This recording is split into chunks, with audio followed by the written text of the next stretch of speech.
Are you tired of sending unprofessional emails that don't get the response you need? Look no further. In this video, we'll share with you 10 must-know phrases for writing professional emails that will impress your colleagues and clients.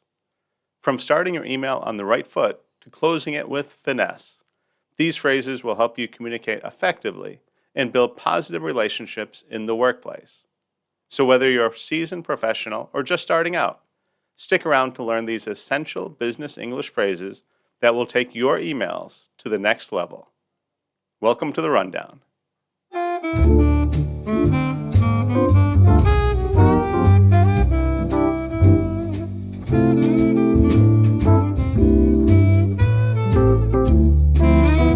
Greetings, colleagues. I am Timothy Bear, and this is the 4 Business English Rundown. We help professionals from all over the world improve their professional communication skills in English. In this video, we're going to share with you 10 must-know phrases that will make your email sound more professional and help you communicate more effectively in the workplace. Let's get started.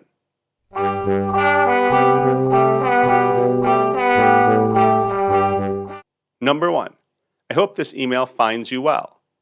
This is a great opening line that shows you're respectful of the recipient's time and well-being. It's a polite and professional way to start an email, especially when you're writing to someone you don't know very well. We've talked in other videos whether to include small talk or not in your email. I'm not a huge fan of using a lot of small talk in emails, especially when you're not actually that close to the person that you are writing. Why bother asking questions that you probably don't even care the answer? I mean, you hope they're well, but you don't want to necessarily get into details. You're not that close. But this is a good kind of compromise because you're saying, gee, I hope that you're doing well, and you're just leaving it at that, moving along. So you're not trying to be rude or anything like that. So I think this is a good way to start a lot of emails if you feel like you need to include that small talk.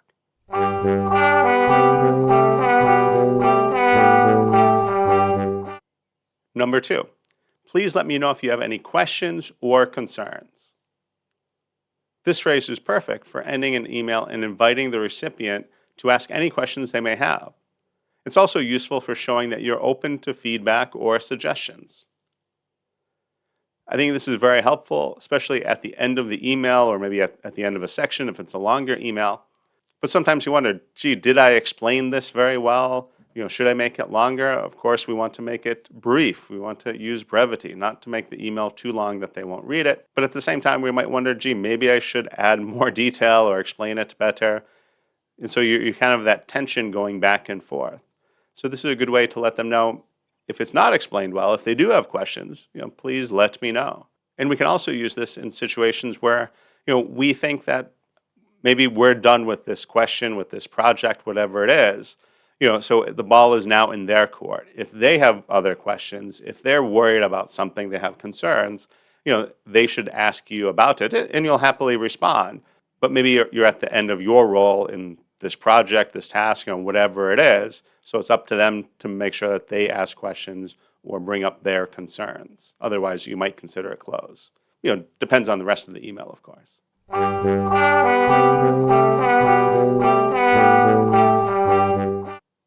Number 3, thank you for your prompt response. Use this phrase to show your appreciation for someone's quick reply to your email. It's a great way to express gratitude and build a positive relationship with the recipient. Now, we've all sent emails and then we're waiting and waiting and waiting for the response. So when you do get a prompt response, a very quick response, let's show some gratitude. Let's say thank you for that. Maybe they stopped working on what they were doing or answering other emails and answered our email first. We're very impressed, grateful that they responded so quickly. So it's good to point that out.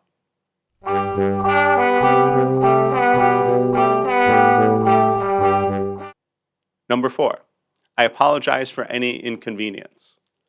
This phrase is useful when something goes wrong or there is a mistake on your end. It shows that you take responsibility for the issue and you're willing to make things right. Now, of course, the mistake might be yours personally, or maybe it's someone in your company. Your company dropped the ball. So you're apologizing not just for yourself, but for the company. Most people don't like it when people refuse to take responsibility. So even if it's not exactly your fault, It's your company's fault. You are the agent of the company. And so, you don't want to say, "Oh no, that's not my department. That's the other department." I'll talk to them, but it's not me. It's not me. That's kind of gets annoying after a while. That attitude can be very annoying. A quick apology like this can go a long way to maybe soothe some ruffled feathers.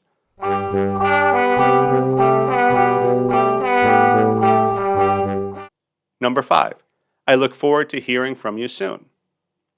Use this phrase to show that you're eager to hear back from the recipient.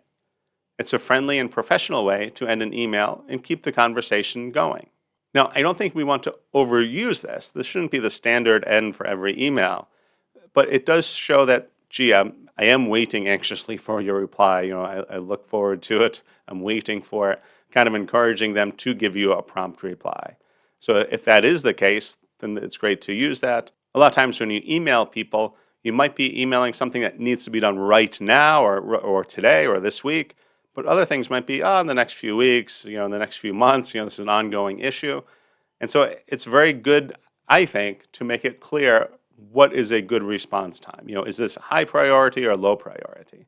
And maybe you're emailing someone, they're not necessarily working for you, so it's not appropriate, maybe even a little rude to say, I need a response today, or I need a response this week, or that sort of thing. You don't want to be that specific, but just to get an idea, when you need a response or how important this is. Or maybe there's an outside factor. I need to tell my boss, or we need to call this other company by 5 o'clock today. So you're explaining, yeah, you do need the answer today, but it's not just because of you. It's this outside factor, this external factor.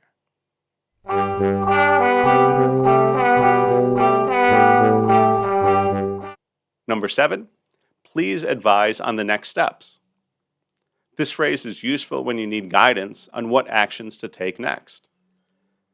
So this is especially useful if you're emailing maybe your boss or your boss's boss, or maybe a client, and you're waiting for them to make a decision. Maybe you've done all that you can. Maybe you've outlined, gee, we have option A, option B, option C, but you're waiting for the other party to decide which option they want.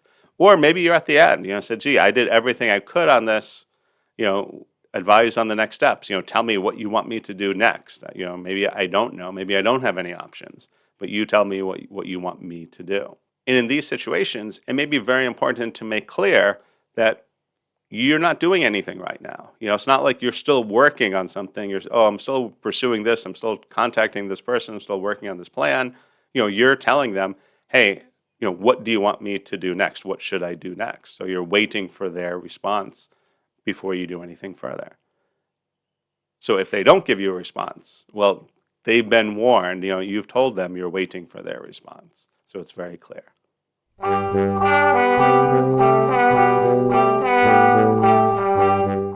Step 8, as per our conversation. This phrase is used to reference a prior conversation or agreement and serves to provide context or clarification for the email's contents. For example, you might write, as per our conversation earlier today, I have attached the requested documents for your review. So this is a great way to say, I'm doing this because of this earlier conversation. Or it could be something besides a conversation, as per your email dated, 5 July, or as per the law, as per our regulations, as per this contract, as per section 5 of the contract, something like that. But you're explaining why you are doing something.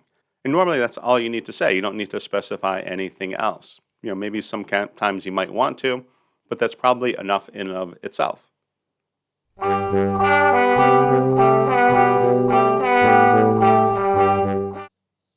Number 9, I wanted to reach out regarding whatever the topic or issue is. This is a very useful phrase, especially in the introduction, explaining why you're starting this email, why you're writing this email. This quickly informs the recipient what the email is about. So it's good to include this in the very first paragraph. You're not writing a murder mystery. You want to start out by explaining what this email is about. Maybe you're providing information, maybe you're asking for information, whatever it is, but be very clear right from the get-go.